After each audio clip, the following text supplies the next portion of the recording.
Welcome to this edition of UpFront, a monthly program produced by New Hanover County Schools. I'm Ann David. Each month here on UpFront, Superintendent of Schools, Dr. Tim Markley, joins me to talk about district-wide issues, accomplishments, and programs. Also on today's show, we'll talk to Dr. Danielle Roseborough from UNCW about Lab School and the new initiative aimed at providing enhanced educational programming to students at DC Virgo. But first, Dr. Markley is going to join us and answer a few questions. Hi, Dr. Markley. Good to be back, Ann. That's great. I know we have the first question is something you kind of ended off the last show, and that was passing stop school buses and bus cameras. Can you talk about the new initiative with bus cameras and what's going on with that? Yeah, the legislature passed a law that will now allow us to give you a ticket for passing a school bus, much like a red light camera. So it won't be a criminal offense like if the police pull you over for passing a school bus. So we're working with the county commissioners and the county manager to draft an ordinance that will allow us to do that. And I will say it is a hefty fine. The first one will be several $100s, and it goes up after that. We have contacted a company to look at the process, and like I said, it'll work very much like a red light camera, where you would get a ticket in the mail for passing a stop school bus. Given the nature and the heftiness of the fine, we're hoping that one ticket will be enough to change habits. But you got to understand, in this county alone, on any given day, over 100 vehicles are passing a stop school bus. And it's dangerous. We've got video of students who are nearly being hit by cars. We've seen some video where a car spins out in front of a bus. And a lot of our bus stops have multiple students at those bus stops. And we want to do this for safety reasons. It's not about the ticket price, but we want this to change behaviors of folks. Okay, that's great. So the cameras will be installed on each bus. Are they going to be on every bus in the county, or? We're still working the details out. Like I said, we still need the county to pass the ordinance to make it possible. So most likely something like this would not take place until several months down the road. There's still a lot of legal details to be worked out. Okay, and the ticket money, will that be like red light money? Will it go back to the? Yes, it'll come back to the schools. The company that installs the cameras and the system will get a percentage, but after that, the remainder come to the schools. Excellent. Okay, hopefully that will stop people from taking that risk. Well, and like I said, it's not about the revenue, it is about safety. Absolutely. Okay, the next question is, we've had a couple of parents wanting an update on the international school at Gregory.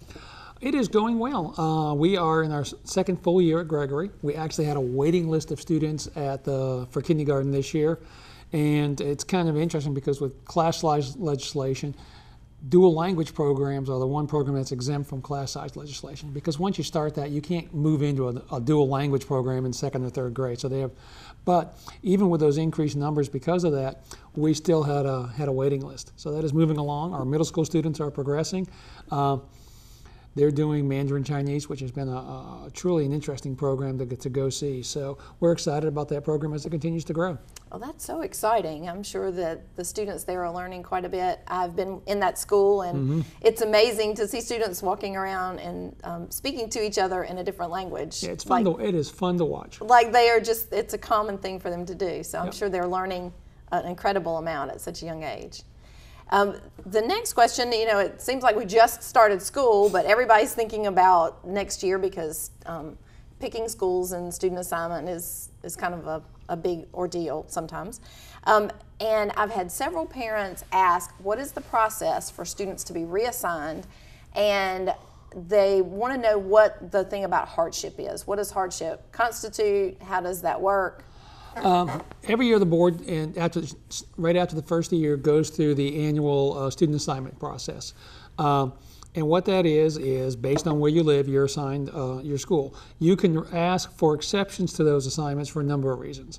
One of them is hardship. And there has to be a justifiable reason for requesting that transfer. Just simply convenience is not a hardship.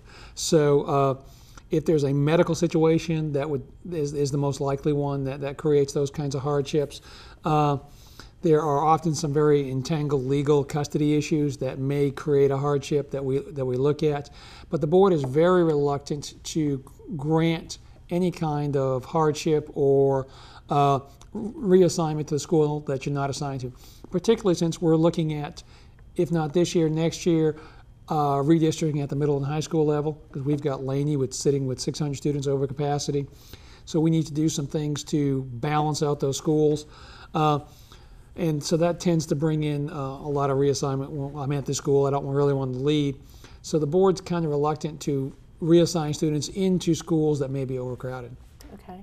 I know that parents often ask, are all schools open? I mean, can you apply to go in a school if they have room, you'll be accepted, or is that just a rumor? At the high school level, we tend to be a little more, we look at the number of kids who want out of one school, number one in, and we try to balance those out. Elementary schools are very difficult because of the new K-3 class size legislation. That's put a real crunch on class size. So we don't grant a lot of transfers into schools that are overcrowded. It doesn't make a whole lot of sense for us to do that because we still have to accommodate folks who live in that district. We do have choice programs that are wide open. Gregory is one that you can apply to. Our 2 year-rounds at Eaton and Coddington. Freeman with its engineering program, Snipes with its music program, are schools that are choice schools that you can apply to go to. So there are a lot of options within the schools. And at the high school level, you got those specialty programs, so they're there. But if you just simply want to move to a different school for convenience, that's going to get denied just about every time. Okay, that's good to know because parents, that it seems to be a hot question. And we don't provide transportation on most of those moves. So if you apply to go to a different school, there will not be bus transportation. Okay. Well, those are good details to know. Now, before we head to break and go to our special guest, I would like for you to kind of explain a little bit about Lab School. Yeah. Lab School is something that was an idea created by the legislature 2 years ago through special legislation. And they wanted universities, who are the ones who train most of our teachers, to take some of the things that they train and some of those skills that they're training teachers in, and to use it in a practical setting and create an environment where the school becomes almost a training ground for teachers, those new teachers, as well as different curriculum practices. So we are excited about the partnership opportunity with UNCW at Virgo. We reopened Virgo 5 years ago, and we just think this is the next logical step in terms of what to do at that school and providing some services. Dr. Rosenborough will talk about all of the programming that's going on there, but I'm excited about this possibility. That's great. Now, is this... and it's Roseboro, not Rosenborough. Roseboro, okay. Is this something that came to us out of our own system, or is this? Well, originally the legislation said you had to work with a high poverty county, and there was some discussion with a neighboring county. It didn't work out, and the legislation was modified to allow UNCW to work with a school that was low performing in a county like New Hanover. So they were in the process of applying for that waiver, which should be approved here shortly. And then we're going to design some interesting curriculum, hopefully have some new and innovative services and teaching going on in that school. Well, that's wonderful. Well, we look forward to talking to Dr. Roseboro and learn more about Lab School. Now to come back and we'll talk to Dr. Danielle Roseboro from UNCW. She is Associate Dean of Teacher Education and Outreach. She'll join us to talk about the new school program at DC Virgo, a rich educational context and new opportunities for local children and educators. So don't go away, we'll be right back.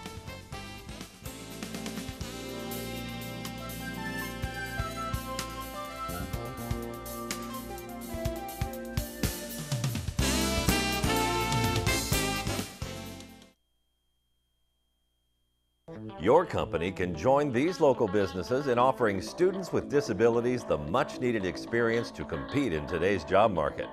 For young people with disabilities, participating in mentoring programs, job shadowing, and internships are great ways to make them stand out among other job applicants. If your company would like to add a student intern, then contact the Special Education Department now at 910-254-4445.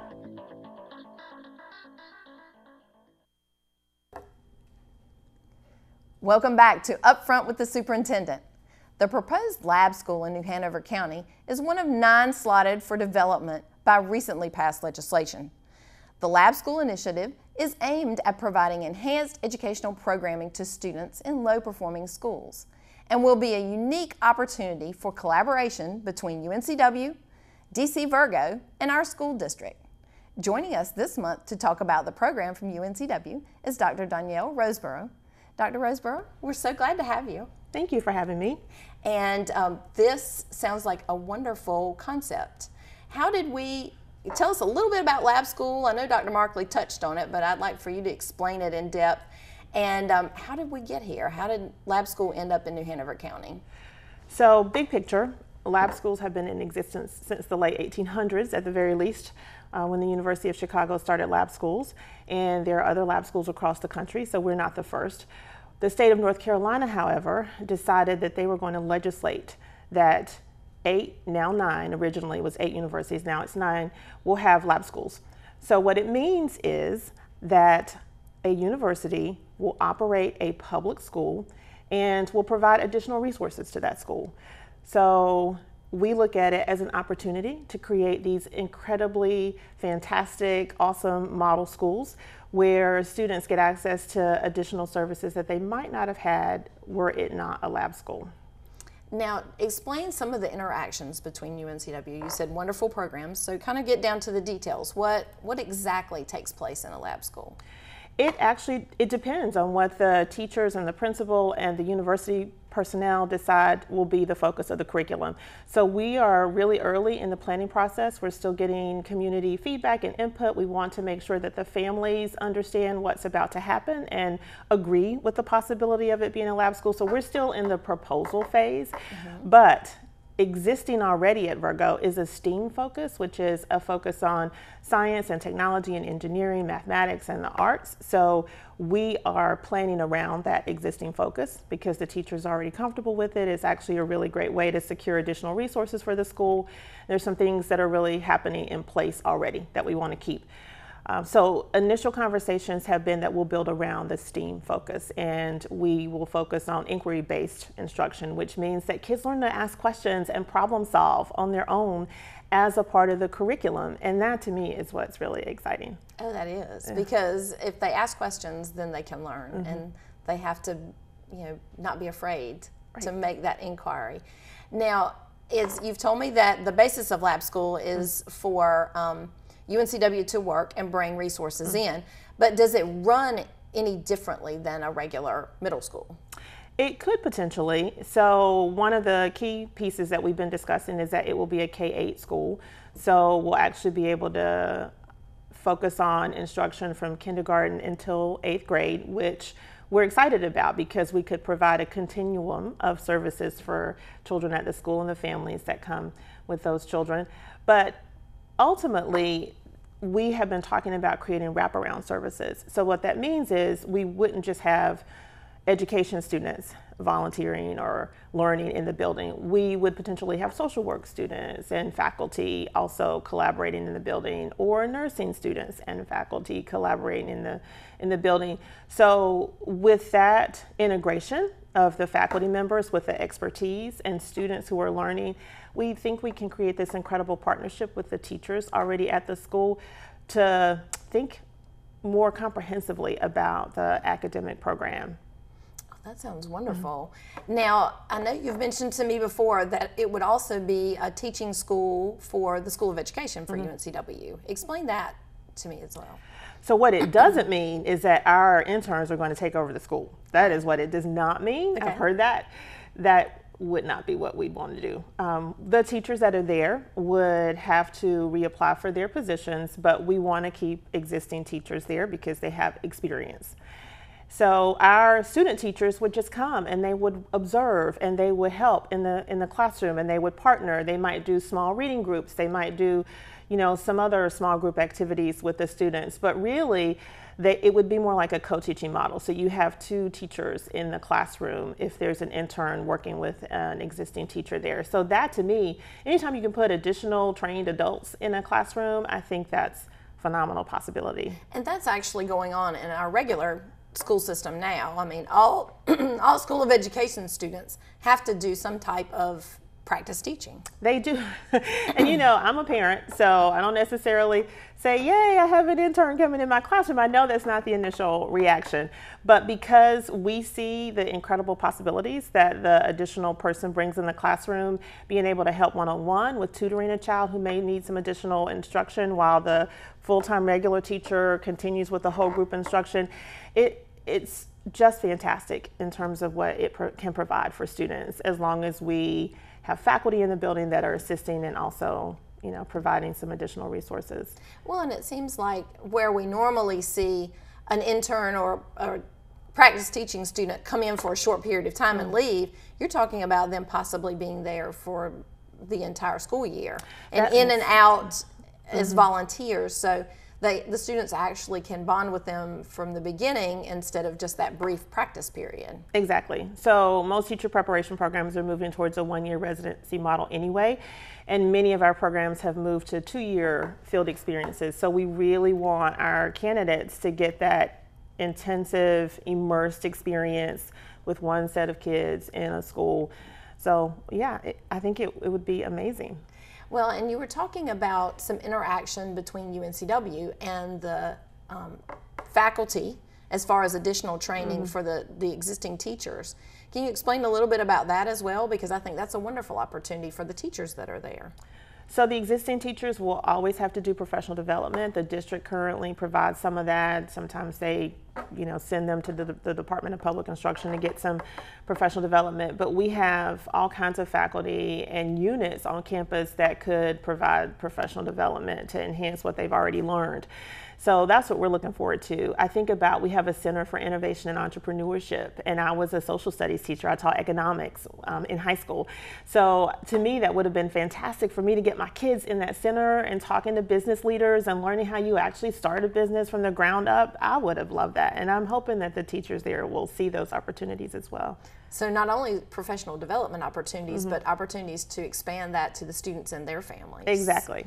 Well, that's wonderful, because that gives such overwhelming opportunities. Now, one question as a parent, you said it may go to K-8. How would they divide the elementary students from the middle school students? We are currently doing tours of the building. There are all kinds of people in facilities that know more about that than I do that are working on that plan, but we would have to keep the kids separate. I think Virgo currently has a space that would allow for that. So it has separate buildings. Typically that's what happens in a regular elementary school, that you have the grade level by hall or grade level by building.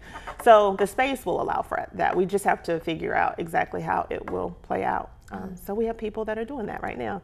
Well, that sounds like a wonderful opportunity. Now, the big thing I know, if parents are interested in this, is it going to be a districted school, or is it an application school? Or it is open enrollment, so any parent, family across the district could actually apply to send their children or child there. So that hopefully applications will be open in January. That's the date that we're shooting for. So, you know, we'll advertise hopefully with the help of the district so that parents know when those applications are available, and we are developing a website right now so that we can get that website information out to parents and families as well.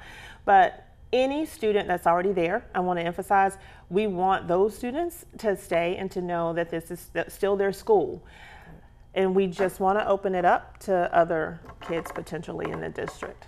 Oh, well, that's a wonderful opportunity. Now, you spoke earlier that this is not the only school in North Carolina. No, it's not. So if I remember them all, so the schools that have been named by the legislature are Appalachian State, East Carolina, North Carolina Central University, UNC Charlotte, UNC Greensboro, UNC Pembroke, and Western Carolina, and UNCW, of course. And I feel like I may have left out one, but well, that's a pretty comprehensive group.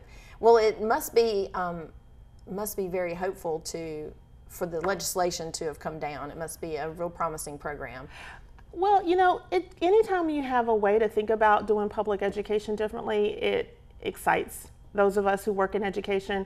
I've been doing this for over 20 years, and I remember when I first entered the teaching profession thinking that I was going to change the world and I was going to make a difference in the lives of young people. And with high school, that mattered to me because in 4 years they're out. They have to be adults. They have to learn how to live on their own.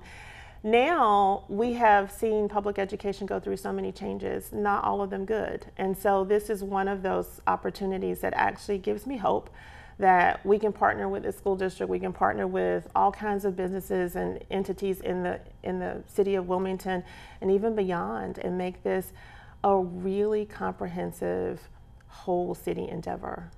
That is amazing, because I think the more people that you can have in a school with all hands on deck to help students really makes a difference. And it does seem like you have a wealth of opportunities to bring more people in to touch the lives of the students, not just the one teacher that they have. Which is hard. As a teacher, you don't want to ever feel like you're alone. And so, you know, we want to certainly vet people that are in the school. We don't want any and everybody in the school. We'll have a process for that, but to have that kind of partnership or those kinds of partnership would be amazing. That's what the university can do. I think it's one of the strengths that we have at UNCW is partnerships. Well, and you had mentioned earlier too that the teachers that will be teaching there have to be super teachers, because they're not only teaching students, but they're teaching the future of the teaching profession. So they have to be teacher leaders, I think is the word you used. I do. It's hard. I said, you know, when I met with some of the teachers, I said, this is difficult. I used to teach in a high school that was a model school for a particular dialogue-based platform that we were using, and everybody was in my classroom. School board members, other people from across the state, they were always visiting. And no matter how rough of a day I was having, and no matter how rough of a time my kids might have been having, we always came together and had some incredible discussions in our classroom and got used to it. I mean, you just get used to people being there, and we still learned, and it was still amazing. And I think they learned actually that their education was not just about them, that it's about them being connected to the world. Well, that's perfect. That prepares them for that next step that you were talking about out of high school. Yeah. So it sounds like a wonderful opportunity for our students, and I know parents are looking forward to finding out more. What's the best route for them to find out more? The best route right now is for them to contact me. Okay. And so my email address is roseborod, ROSEBOROD@uncw.com. But as soon as we get the website up in a week or two, we'll have that out for folks. We're working on a video to try to send out to people as well. And I know the principal at the school, Miss Sabrina Hill Black, has been sending information out to parents. We'll still continue to work with her as well. So we are trying all avenues. We are going to community events. Just went to a DC Virgo alumni picnic. We'll be at the Yam Jam in the park at the end of October. So if there's a community event that anybody wants to invite us to, please feel free. We're happy to come out and talk to people, bring some information. Well, thank you. You have been a wonderful guest and have provided just valuable information for our parents. So we look forward to hearing more about the lab school later once it's up and running. Okay. Thanks for being with us. You're so welcome. Now don't go away. We'll be back with a few more topics to discuss with Dr. Markley. So don't go away. We'll be right back.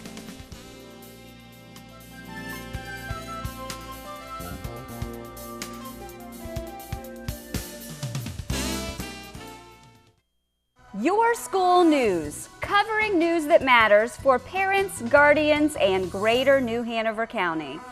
Featuring emerging trends in learning. Organizing a classroom into workstations is fast becoming one of the newest methods in teaching. Topical education issues from across the county. You're going to see a priority on a lot of the issues that were a priority for Hanover County are a priority statewide. And news on K-12 education issues affecting our community and state.